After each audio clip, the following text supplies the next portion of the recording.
Welcome back to Podforce One. I'm Miranda Devine, and today I'm with Howard Lutnick, the Secretary of Commerce. Secretary Howard Lutnick, thank you for joining Podforce One. You're a New Yorker. You have known Donald Trump for 30 years. You know everybody, Elon Musk, Charlie Kirk, Jeffrey Epstein was your neighbour. I would be remiss if I didn't ask you about him, East 71st Street. He was your neighbour for 10 years. How well did you know him? All right. So we are in number 11 and he lives in number 9. Right.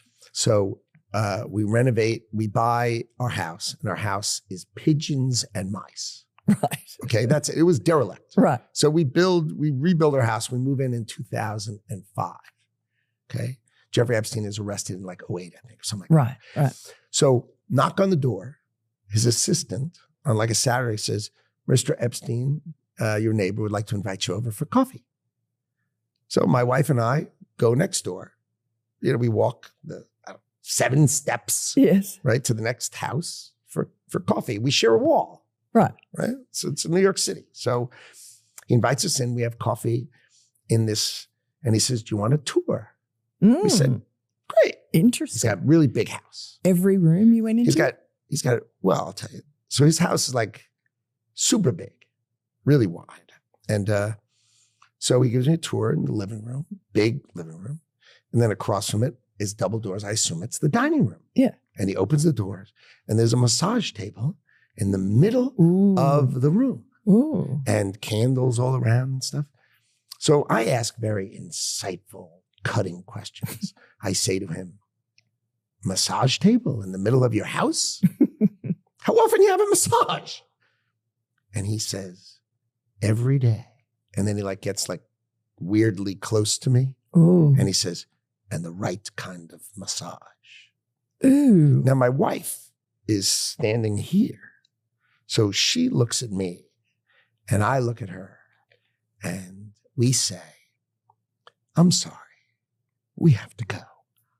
And we left. And in the 6 or 8 steps it takes to get from his house to my house, my wife and I decided that I will never be in the room with that disgusting person ever again.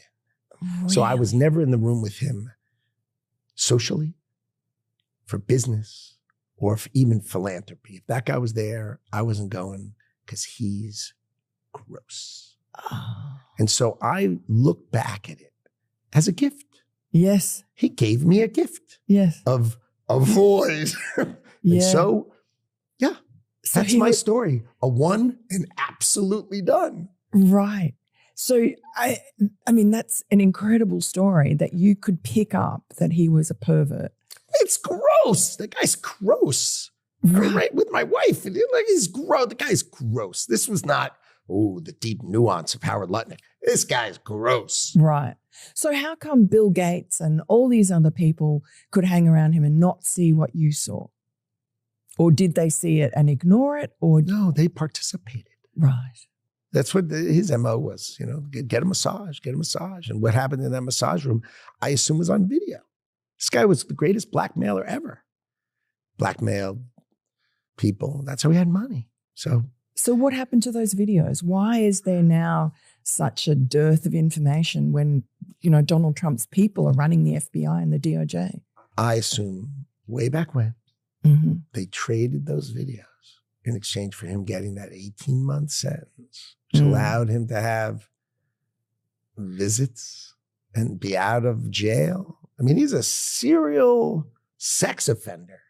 How could he get 18 months and be able to go to his office during the day and have visitors and stuff? It must have been a trade. So my assumption, I have no knowledge, but my assumption is there was a trade for the videos because there were people on those videos. And have you talked to Donald Trump about this and shared your theory? No, I mean, he knows the story. Right. But my story, that, I was one and done with the guy. He knows that story, but that's it. He would have been interested in that story.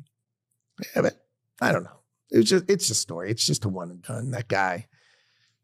Ugh. And did Trump feel the same way about him? I don't speak to him about Yeah. these kind of, these are just distractions.